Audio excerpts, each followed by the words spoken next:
So let's meet the two hottest stars of Downton Abbey, Alan Leech and Rob James Collier.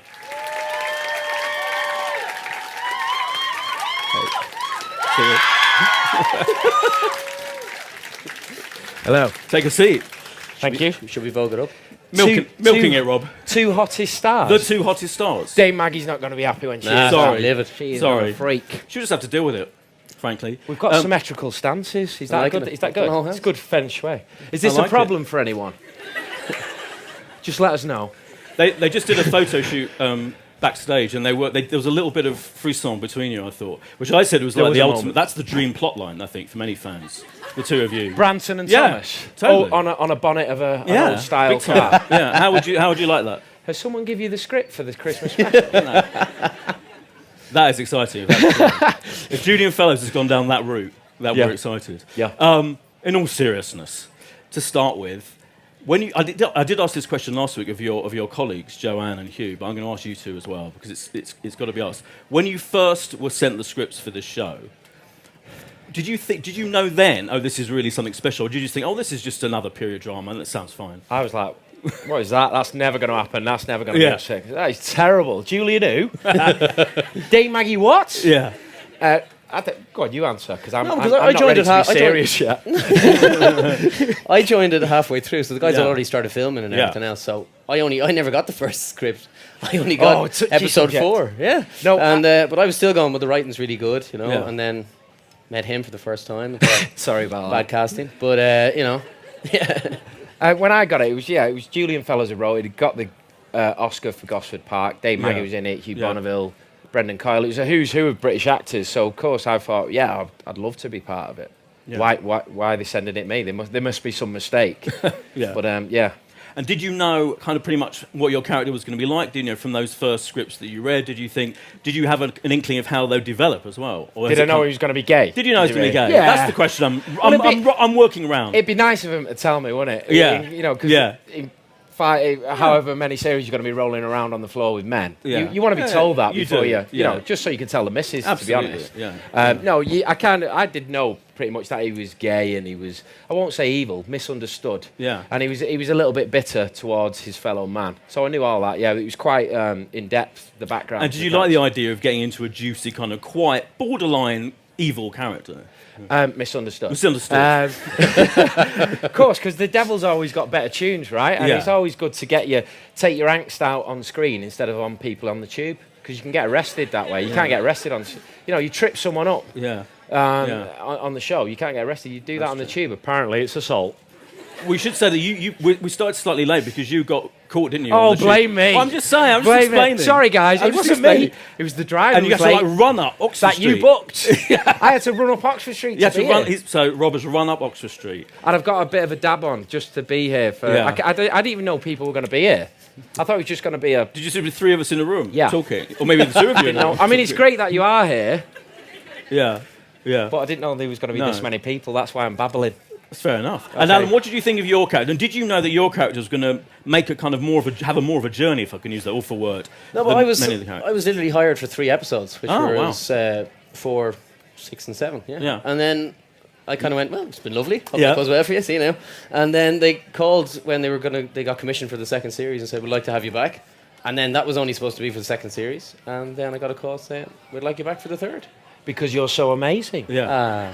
I think you had something to do with it, did you, Rob? Well, you know. Yeah. I slept with someone. I don't remember why or where, but I know it benefited someone's career at some stage. No, that was me. Oh, right. Yeah. So you're saying you put in a word for him? You're claiming No, benefit? the last person... Listen, you've seen what I'm like. The last person you want putting a word in for you is me. Yeah. Right. Because he would never have him back. Do either of you get involved? Do you speak to Julian, the creator, at all about your characters? And do you say, oh, I'd quite like to do this, or I'd quite like to do that, or does that? I'm not one of them actors. A lot of actors do, but I think, listen, there's 21 of us on the show. If he's got 21 babies crying at him all the time, he's gonna do his head in. So I leave him to get on with it, and he hopefully reacts to what I do on screen, and I've seen that in his writing. He'll follow what you do and start writing more for the traits you show on screen. So that's the way I prefer to do it. So what kind of traits of yours has he picked up on, do you think? Well, I think these are vulnerabilities that we're seeing in Thomas now, particularly in this series. and we're seeing frailties and an emotional side that perhaps we didn't see there before. So we're seeing the complexity of him, and also I think he's got a little bit of humour to him as well, which he's wrote in a few nice sort of witty barbs. Okay, they're always malicious and evil, and about destroying someone's soul in its entirety, but nevertheless, they're funny. Yeah.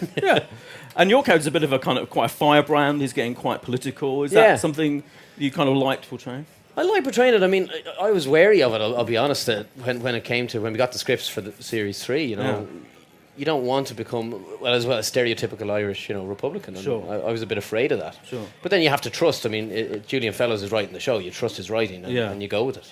Yeah. And of course, Hugh's character is the one who's kind of he's being quite bigoted about you. So yes. Yeah. So exactly, you're not actually coming across in that way. You're not being bigoted at all. Yeah. But it is something that is interesting to play. And I suppose it was a challenge. And I suppose one of the things is you're like, if I can make this easier for myself, maybe you would. But Julian, just as I say, you trust his writing and you just go with it and do the best job you can. So you're pretty much one of the unique people who's got to kind of you've acted with the people downstairs and now you've gone upstairs. And had proper scenes with on both sides. Which do you prefer? It's very different. I mean, careful what you say. Yeah. But it is a very different vibe. Up in Highclere, I think the time constraints and pressure of actually filming in that place make it a very different environment as well. Right. And also you tend not to have that there's a legend in the room a lot of the times. Not saying you're not a legend, but Dame Maggie Smith. ISIS. ISIS. Oh, ISIS the dog. Oh, Hugh Bonneville was going on about how much he hated the dog last week. Oh, listen, stop. Yeah. Which made the papers and everything. How do you two feel about the dog? I love dogs. Cool. And I love ISIS. Okay, good. Yeah. But that dog was pretty difficult. I was in a lot of those scenes with him. You've got a lot of dog scenes. Yeah, a lot of dog scenes.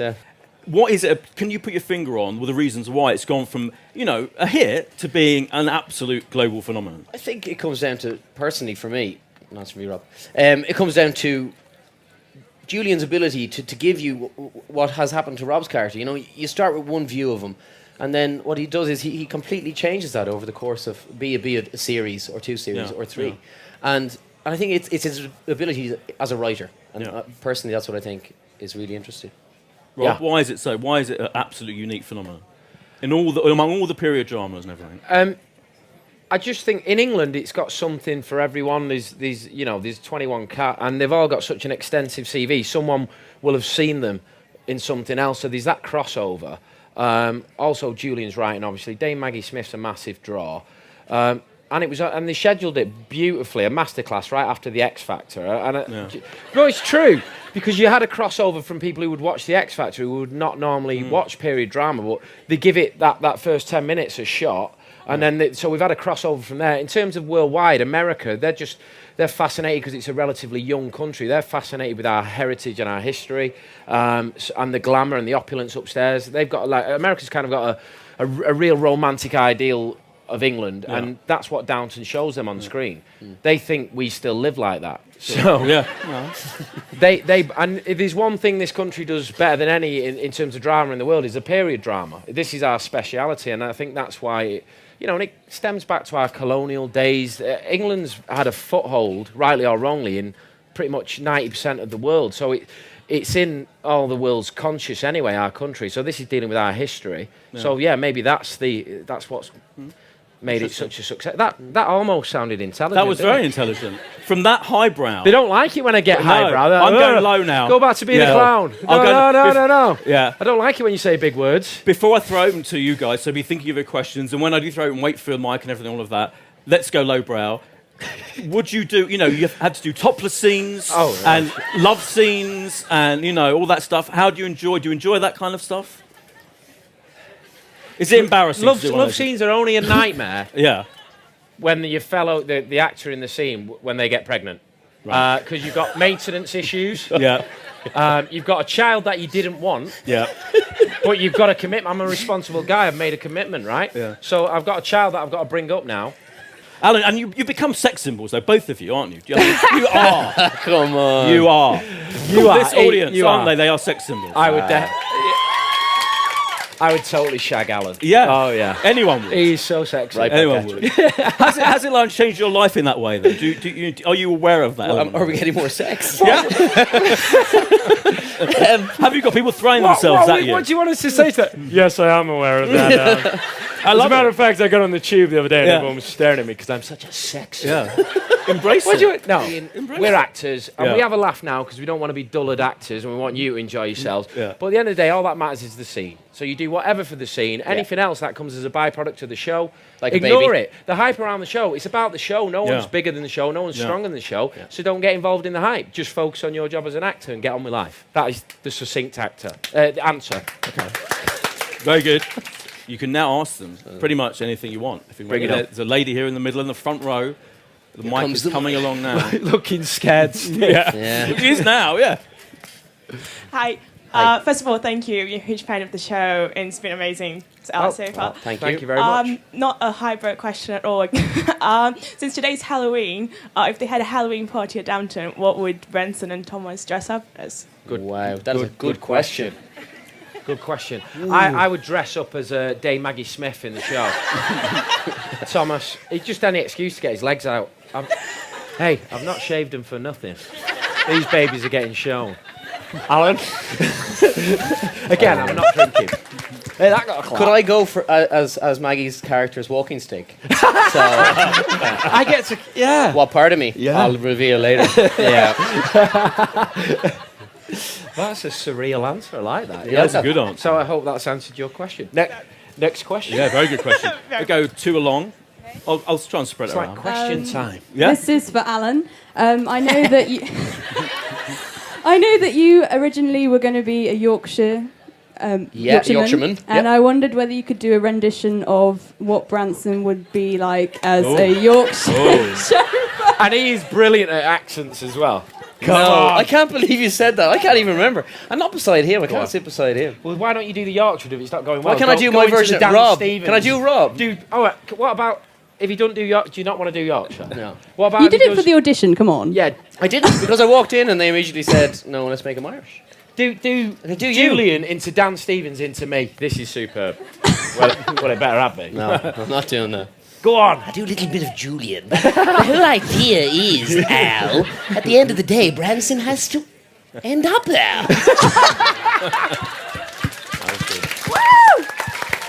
That's better than any Yorkshire. Yeah. That was good. Yeah. Thank you. I'm breaking this chair.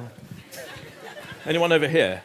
Hi. It might have already been answered, but we thought that you guys were the bromance of Downton, but now Tom's like in fields with Matthew and wearing his clothes. So who's it going to be? Not at the same time. Like, Who's you have it the going left to leg. be? You need to decide. Bromance. Yes. Well, so It's not a serious question at all. no, it's not. No. But, That's fine. it's a good question. On screen, bromance has to be Matthew and Tom, but off screen, it has to be you and me. Oh. I feel like that was an answer on like Take Me Out or something. No likey. No likey. You are so. You are so beautiful. Thank you. for that. Lady standing up there. This is a question for Rob. Finally. I agree with you. Thomas and his magnificent heaving bosom are horribly misunderstood. Are you saying I've got moobs? Not at all. Oh, it's There's on a- now. There's a whole following on Twitter talking about your marvellous chest. Really? So I See? actually... What's marvellous about it? They've not seen it in the show, have they? No, we haven't, but you wear a T-shirt very well. You see, you know what the trick there is? Tighter T-shirts. Get a child size, and it makes you look makes you look bigger. Sorry, what was the question? Or was the question? I'm sorry, you distracted me. Sorry, my fault. My question was, I think we mostly see Thomas's weaknesses at the moment. Is that a fair representation? Do you see him as being a particularly weak person? Well, I don't think weak. How? What you mean? The way he falls for guys and gets his heart broken? No. I was thinking if you go back to, for example, what he did during the war and his experience with, trying to sell dubious food and all of that kind of stuff. Yeah. It feels as if we never see him doing anything positive and really achieving anything. Well, it's an interesting question. My thing, first of all, is why is he like that? And I think to be gay in Edwardian times, when not only was it against God, well, it still is with some religions now, isn't it? But anyway, which I don't condone. Not only was it against God, but it was illegal, and you would get locked up, and it would be the end of your career because you would never work again, so you'd essentially starve. He has this weight on his shoulders. He's not ashamed of who he is, yet he can't tell anyone who he is because, as he said, I think in the last step, no one dares speak out. So he's got this tremendous burden on his shoulders. So if the guy's a bit sort of bitter and paranoid and twisted, it's because of this huge cross he's got to bear that he can never tell anyone for fear of being found out. He can't find anyone to be complicit with and trust. So that's my part of sticking up for him for why he might be how he is. And maybe going into the black market was a means of becoming self-employed, so he didn't have to rely on a reference. He could finance himself and then finally be himself, if you know what I mean. Because if he got outed, it wouldn't matter because he'd have his own income, if you know what I mean. That was my theory. With the war stuff, where they called it getting a blighty, and he got his hand shot. Now, my first reaction when I read that was that it was the act of a coward.